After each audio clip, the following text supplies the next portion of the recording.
Estamos aquí para grabar una serie de lecciones que nos ayudarán a entender acerca de lo que es la oración que nosotros elevamos a nuestro Dios. Dice la Escritura, ¿verdad? Que hay que orar sin cesar, hay que ser constantes en la oración, de manera en que pues nosotros necesitamos estar preparados, necesitamos estar listos para ello y que fluya, ¿verdad? Como algo normal en la vida de cada uno de los cristianos. Para esto nosotros pues tenemos que ver algunos puntos importantes de lo que es la oración y eso nos ayudará a que nosotros podamos mejorar, ser cristianos que día con día vamos aprendiendo para dar a nuestro Dios lo mejor cada vez en nuestras vidas. Entonces ese es el propósito y les esperamos que ustedes, ¿verdad?, nos acompañen en cada una de las lecciones. Estaremos viendo puntos muy interesantes para que nosotros podamos aprender lo que la Biblia dice y nos habla acerca de la oración. La primera pregunta que se nos viene a la mente, ¿verdad? Y es válida porque pareciera que todos conocemos o sabemos acerca de ello, pero es importante saber bien qué es la oración. La oración es un medio el cual nos ha dejado nuestro Dios para que nosotros podamos llegar a Él, podamos acercarnos, podamos comunicarnos. Es como aquel teléfono que tenemos nosotros en casa para hablar a nuestros familiares y mantenernos cerca, en contacto. De igual manera, nuestro Dios ha dejado este medio interesante para que nosotros podamos acercarnos a Él. La oración tenemos que verlo también como un medio de adoración. No es simplemente una palabras que vamos a decir nosotros, ¿verdad?, para rellenar un hueco dentro del servicio a nuestro Dios, sino que es un medio también, así como los cantos y otros actos, ¿verdad?, que hacemos nosotros en el servicio de alabanza. Es un medio a través del cual nosotros podemos agradecer y podemos también dar honor a nuestro Dios. La primera carta a los Corintios, capítulo 14, versículo 14 en adelante, dice: porque si yo oro en lenguas, mi espíritu ora, pero mi entendimiento queda sin fruto. Entonces, ¿qué? Oraré con el espíritu, pero también oraré con el entendimiento. Cantaré con el espíritu, pero también cantaré con el entendimiento. De otra manera, si bendices solo en el espíritu, ¿cómo dirá amén a tu acción de gracias el que ocupa el lugar del que es oyente, que no tiene ese don, puesto que no sabe lo que dices? Porque tú das gracias bien, pero el otro no es edificado. Hablando, ¿verdad?, de esas reuniones que tenían nuestros hermanos y la alabanza que le daba a nuestro Dios, pues tenía que ser algo que se entendiera, que pudiera ser reconocido por todos, para que de un solo corazón, de un solo pensamiento, todos aquellos estuvieran unidos a través de la oración para alabar y adorar a nuestro Dios. Es importante entender que la oración es un deseo que viene del corazón. Es algo que tiene que salir de nosotros de manera en que sintamos aquello, que lo vivamos en nuestro ser. No es algo que vamos a decir por aprendizaje, que lo hemos leído constantemente para repetirlo. Dice el apóstol Pablo en la carta a los Romanos, en el capítulo 10, versículo 1. Hermanos, el deseo de mi corazón y mi oración a Dios por ellos es para su salvación. El apóstol Pablo, ¿verdad?, tenía mucho cariño a sus hermanos y dentro de él existía ese sentimiento sincero del cual quería llevar a Dios para que ayudara a sus hermanos de sangre a poder alcanzar la salvación. Y ese era su deseo y eso fue lo que él llevó a Dios.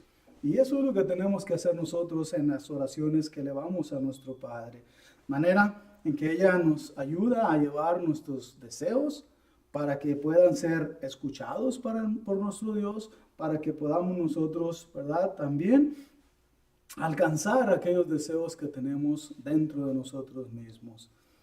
Bueno, la oración, yo decía al principio, ¿verdad?, que no es algo que tenemos que aprender de memoria, no es un rezo. Entonces, nosotros tenemos que tomar en cuenta que cuando vamos a orar, tiene que ser algo que salga de nuestro corazón, algo que realmente sentimos. Cuando los discípulos se acercaron al Señor Jesús para que les ayudara a hacer la oración, los discípulos le preguntan: Señor, enséñanos a orar. ¿cómo lo podemos hacer para nosotros acercarnos a Dios? Entonces el Señor Jesús les enseña, ¿verdad?, a ellos aquella oración que es conocida como el Padre Nuestro. Y les enseña a ellos cómo se debería orar. Y les dice, así tienen que orar. Pero realmente el Señor Jesús no estaba diciendo que ese sería un rezo que ellos llevarían a cada vez que ellos tuvieran la necesidad de acercarse a Dios y hacerlo siempre de la misma manera, sino que era un ejemplo que Él estaba poniendo de lo que una oración debería de incluir o puede ser incluido en una oración. En Mateo capítulo 6, versículo 9 al 13, nosotros lo podemos leer. Y dice ahí, ¿verdad? Dentro de esa oración puede ser incluida la alabanza y tiene que ser incluida la alabanza que normalmente lo hacemos en cada una de nuestras oraciones. Podemos incluir necesidades que tenemos en nuestra vida. También podemos incluir nosotros el perdón de nuestras ofensas. Y también podemos interceder por otros pidiendo por el perdón de sus ofensas y que también Dios les permita a ellos conocer su camino. También podemos pedir la ayuda a nuestro Dios acerca del maligno, que Él nos ayude a librarnos de las batallas que tenemos contra Satanás. Y esas son las cosas que el Señor le enseñó a sus discípulos. Pero no era que Él estaba poniendo una regla de que eso es lo que precisamente se tenía que decir, se tenía que repetir constantemente, sino que era algo que ellos podían incluir dentro de sus oraciones para nuestro Dios. Durante mucho tiempo nosotros estuvimos aprendiendo de lo que veíamos o de lo que oíamos, que normalmente para que una oración que eleváramos a nuestro Dios fuera una oración bien hecha, tenía que precisamente incluir cada uno de estos detalles que el Señor habla a sus discípulos. De otra manera sentíamos que esa oración no era válida, que no era aceptada por nuestro Dios. Así que se incluían las necesidades, se incluían peticiones, se incluían intercesiones, aún hasta cuando estábamos dirigiendo la mesa del Señor. Si íbamos a orar por el pan, ahí incluíamos también esas peticiones. Si íbamos a orar por el jugo, ahí incluíamos esas peticiones. Si íbamos a orar por la ofrenda, pues ahí incluíamos también esas peticiones. ¿Por qué? Porque sentíamos que esa era la forma. Si no lo hacíamos de esa manera, entonces no estábamos orando perfectamente y nos sentíamos mal, ¿verdad? Por lo tanto, lo hacíamos de la manera en que fuimos enseñados. Dentro de la Escritura, nosotros podemos ver varios tipos de oración. Y dentro de esas oraciones nosotros vemos las oraciones individuales. Por ejemplo, Salmo 42, dice el salmista, fortalece ante la burla del enemigo. Eso es lo que pide, fortaléceme ante la burla del enemigo. Es lo que está implorando él en su oración. El Salmo 39 pide el salmista por el perdón de sus pecados. Y el Salmo 30, ¿verdad?, da gracias a nuestro Dios por aquellas cosas que ha recibido. También tenemos oraciones en conjunto, es decir, que dos o más personas se unen para hacer una oración. Las oraciones en conjunto son llevadas en una misma oración. No es que cada persona esté haciendo su propia oración, sino que es una misma oración la cual elevan dos o más personas. Y lo vemos nosotros, por ejemplo, en Hechos capítulo 1, verso 24 al 26.